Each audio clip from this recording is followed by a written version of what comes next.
Halo semua, pada video ini kita akan membahas tentang raksasa yang ada di dalam Alkitab dan manusia purba yang ada di buku biologi. Oke, kita mulai aja ya.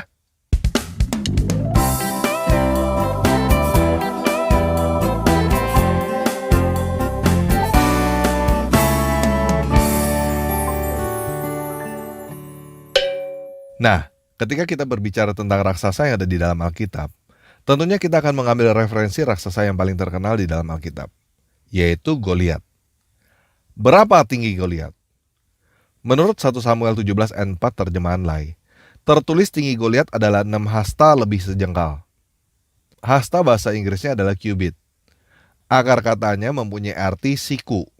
Jadi pada dasarnya, hasta adalah panjang dari siku sampai ujung jari tengah. Nah, pertanyaannya, tentu berapa sentimeter sebenarnya satu hasta? Tangan siapa yang digunakan sebagai standar satu hasta pada zaman itu? Dan kenyataannya, satuan hasta digunakan pada berbagai negara pada zaman dulu. Dan setiap negara itu mempunyai standar panjang hasta yang berbeda. Jadi pada dasarnya, kita tidak bisa memastikan berapa sentimeter satu hasta. Tetapi kita bisa menggunakan range, jangkauan, ukuran minimum sampai ukuran maksimum. Ukuran minimum satu hasta zaman dulu adalah 44,4 cm. Dan ukuran maksimum satu hasta adalah 57,6 cm. Sejengkal adalah setengah hasta. Jadi tinggi Goliat menurut terjemahan Lai minimum 2,886 meter, maksimum 3,744 meter. Nah, yang menarik adalah di dalam Septuaginta, tinggi Goliat tercatat 4 hasta lebih sejengkal. Septuaginta adalah perjanjian lama yang diterjemahkan ke dalam bahasa Yunani. Kenapa catatan di dalam Septuaginta berbeda dengan Masoretik yang mencatat 6 hasta lebih sejengkal? Menurut saya, ini karena konversi satuan. Untuk menjelaskan tentang konversi satuan, saya mau menggunakan satu contoh yang paling jelas terlihat sekarang ini. Matius 27 ayat 46. Di dalam Alkitab terjemahan Lai, tercatat mulai dari jam 12 kegelapan meliputi seluruh daerah itu sampai jam 3. Di dalam teks aslinya yang berbahasa Yunani, tercatat hektis dan henatis. Hektis secara literal artinya ke-6. Henatis artinya ke-9. Jadi secara literal, teks aslinya tertulis, kemudian sejak jam ke-6, kegelapan terjadi atas seluruh tanah itu hingga jam ke-9. Kenapa jam ke-6 ditulis jam 12? Jam ke-9 ditulis jam 3 oleh Lai. Karena memang standar jam pada zaman dulu ketika Yesus disalibkan berbeda dengan standar jam yang kita gunakan sekarang. Standar jam yang digunakan oleh penulis Matius yang disebut jam 0 adalah jam 6 pagi sekarang ini. Jadi harus dikonversi. Jika jam ke-6 pada teks aslinya tidak dikonversi, kita malah akan menyangka bahwa Yesus disalibkan jam 6 pagi sekarang ini. Jadi harus dikonversi dengan standar jam yang kita gunakan sekarang, sehingga menjadi jam 12. Paham ya? Nah, Septuaginta adalah terjemahan perjanjian lama dari teks Ibrani pada zaman sebelum Yesus, dan digunakan secara umum oleh orang Yahudi pada zaman Yesus. Jadi menurut saya, perbedaan yang ada pada Septuaginta adalah karena perbedaan standar satu hasta sebelum Israel dijajah Yunani dan setelah Israel dijajah Yunani. Kalau kita menggunakan teks yang tertera pada Septuaginta, tinggi Goliat adalah 4 hasta lebih sejengkal. Artinya, tinggi Goliat minimum 1,998 meter, maksimum 2,592 meter. Jadi sekarang kita bulatkan aja ya. Jika kita menggunakan Septuaginta, kemungkinan tinggi Goliat adalah 2 meter sampai 2,6 meter. Dan jika kita menggunakan Masoretik, kemungkinan tinggi Goliat antara 2,9 sampai 3,8 meter. Nah, kita tetap tidak bisa memastikan berapa tinggi Goliat sebenarnya, karena kita tidak tahu berapa standar satu hasta pastinya yang digunakan pada zaman Septuaginta dan pada zaman Masoretik. Nah, kalau kita melihat Guinness Book of Record, orang tertinggi di dunia yang pernah tercatat adalah Robert Wadlow dengan tinggi 2,72 meter pada tahun 1940. Orang tertinggi di dunia yang masih hidup pada saat video ini dibuat adalah Sultan Kosen dari Turki dengan tinggi 2,51 meter. Hal menarik yang ingin saya bagikan adalah suku Dinka. Saya melihat video dari channel Drubinski, dia pergi ke Afrika, tepatnya ke Sudan Selatan, untuk bertemu dengan suku Dinka yang mempunyai tinggi rata-rata 1,8 meter. Tinggi rata-rata orang Indonesia adalah 1,58 meter. Hal menarik lainnya, Drubinski pergi ke tetangga suku Dinka, yaitu suku Pygmy, yang merupakan salah satu suku dengan rata-rata tinggi terpendek di dunia, yaitu 1,5 meter. Manusia terpendek di dunia yang tercatat pada Guinness Book of Records sekarang ini adalah Chandra Bahadur Dangi dari Nepal dengan tinggi 54,6 meter. Sangat menarik melihat orang tertinggi di dunia bertemu dengan orang terpendek di dunia. Jadinya seperti ini. Nah, pertanyaan yang menarik adalah, apakah kita semua satu spesies? Riset sains membuktikan dari DNA bahwa kita semua satu spesies, bahkan satu subspesies, yaitu Homo sapiens. Jadi, iya, mereka semua adalah manusia persis seperti kita. Dari manusia terpendek di dunia sampai manusia tertinggi di dunia. Dari manusia terhitam di dunia sampai manusia terputih di dunia. Semuanya sekarang ini adalah satu subspesies. Homo sapiens, manusia modern. Nah, bagaimana dengan manusia-manusia purba yang ditemukan? Homo erectus, Homo neanderthal, Homo floresiensis yang ditemukan di Flores, dan lainnya. Mereka diperkirakan hidup puluhan ribu tahun yang lalu, bahkan jutaan tahun yang lalu. Dan bagaimana dengan evolusi? Apakah semua ini bertentangan dengan Alkitab? Alkitab mencatat bahwa usia Adam dari diciptakan sampai saat ini belum sampai 6.000 tahun. Nah, kalau kita mau berpikir secara mendalam dan tidak mengambil kesimpulan terlalu cepat, sebenarnya tidak bertentangan. Usia manusia purba yang dirilis oleh sains adalah perkiraan dengan teori dan pengetahuan manusia yang ada sekarang ini. Besok, mungkin ada pengetahuan baru yang membuat usia manusia purba itu berubah total. Sedangkan Alkitab adalah catatan sejarah. Alkitab mencatat bahwa kita semua adalah keturunan Adam dari Nuh karena banjir besar. Keturunan-keturunan Adam lainnya selain Nuh musnah karena air bah. Sains membuktikan bahwa kita semua adalah Homo sapiens, manusia modern. Dari orang paling pendek sampai orang paling tinggi, dari orang paling hitam sampai orang paling putih. Tidak ada satupun manusia yang hidup pada zaman ini disebut Homo erectus, Homo neanderthal, atau homo-homo lainnya. Kita semua adalah Homo sapiens. Jelas ya?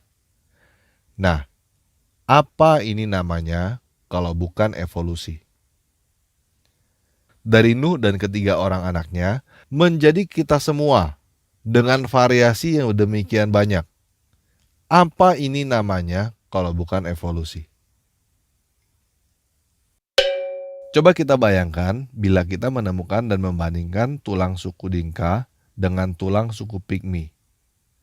Atau kita bayangkan kita temukan fosil tulang Sultan Kosen dan tulang Chandra Bahadur Dangi. Lalu kita bandingkan. Apakah kita akan mengambil kesimpulan bahwa mereka adalah satu spesies? Atau kita mengambil kesimpulan bahwa mereka adalah spesies yang berbeda? Kenyataannya, sekarang kita tahu bahwa Dinka dan Pygmy adalah satu subspesies yang sama seperti kita semua melalui tes DNA. Tetapi jika kita membandingkan tulangnya aja, kemungkinan besar kita akan mengambil kesimpulan yang salah bahwa Dinka dan Pygmy adalah spesies yang berbeda. Nah, Alkitab mencatat bahwa Adam adalah manusia pertama. Pada dasarnya, arti kata Adam adalah manusia. Dalam kata biologi, artinya adalah homo, human. Jadi ada kemungkinan Homo erectus, Homo neanderthal, Homo floresiensis, dan lainnya semua adalah keturunan Adam. Mereka mengalami evolusi sama seperti keturunan Nuh yang berevolusi menjadi kita semua. Sains adalah sains, guys. Usaha kita untuk memahami alam semesta dengan logika. Apakah salah mencoba memahami alam semesta dengan logika? Ya enggak lah. Kalau kamu katakan salah, kamu memperbodoh diri kamu sendiri. Apakah semua yang dikatakan sains adalah benar? Ya enggak lah. Pengetahuan kita tentang alam semesta akan terus mengalami perubahan, mengalami kemajuan sejalan dengan waktu. Jangan punya pola pikir 2 dimensi, guys. Tuhan bukan menciptakan lukisan 2 dimensi. Tuhan menciptakan alam semesta dengan proses. Jadi setidak-tidaknya, pakailah pola pikir 4 dimensi. Teman-teman bisa paham nggak? Evolusi adalah bukti ada yang menciptakan. Mobil berevolusi karena ada yang menciptakan mobil. Kalau teman-teman tahu zaman dulu ada gadget yang namanya pager. Apakah sekarang pager masih berevolusi? Enggak, guys. Karena pager udah nggak ada yang menciptakan. Jadi jangan pakai pola pikir primitif dalam membaca Alkitab ya, guys. Nah, coba sekarang kita lihat binatang ini. Panda yang lucu ini. Panda adalah karnivora atau herbivora. Herbivora ya. Apakah teman-teman tahu bahwa panda mempunyai cakar dan taring seperti beruang? Seperti karnivora. Kalau misalnya panda sudah punah dan kita menemukan fosilnya, dan kita tidak tahu bagaimana sebenarnya panda hidup, kita akan mengkategorikan panda sebagai herbivora atau karnivora. Karnivora kan? Jadi apakah sains pasti benar? Enggak, guys. Paham ya? Teman-teman yang Kristen, jangan jadi orang-orang yang tidak mau berpikir ya. Jangan jadi orang yang mempunyai pikiran kerdil. Karena Tuhan menciptakan kita seperti Dia. Dia mau kita menjadi percaya, bukan mau kita menjadi bodoh. Biarlah bodoh selalu menjadi bagian dari umat yang selalu disuruh membuang waktu untuk menghafal tanpa mengerti. Kita Kristen adalah umat yang mengerti tanpa perlu menghafal. Oke, sekian video kali ini. Yesus Kristus penguasa kita memberkati.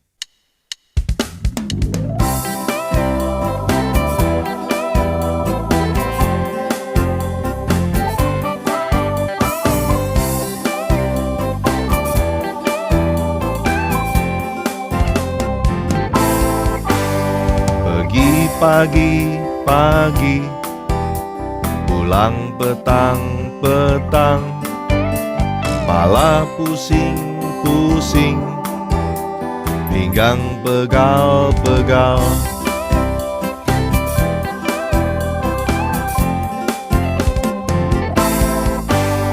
Marta, kamu sibuk dan susahkan diri. Maria telah ambil bagian terbaik. Mari datanglah semua yang letih dan berbeban, bukan beri kelegaan kepadamu.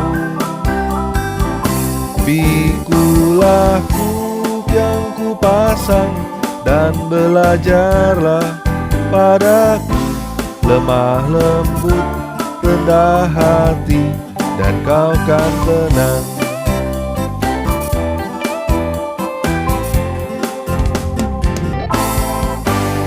Pergi pagi-pagi, pulang petang-petang, malah pusing-pusing, pinggang pegal-pegal. Mata kamu sibuk dan susahkan diri. Maria telah ambil bagian terbaik. Mari datanglah semua yang letih dan berbeban, bukan beri kelegaan kepadamu. Pikulah kuk yang kupasang dan belajarlah padaku, lemah lembut, rendah hati, dan kau kan tenang.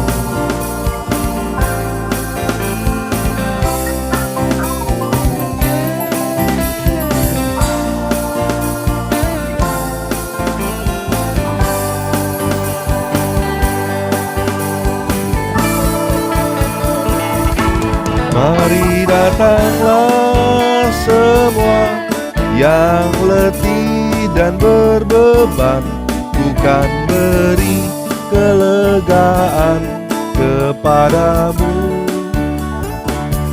Pikulah kuk yang kupasang dan belajarlah padaku, lemah lembut, rendah hati, dan kau kan tenang.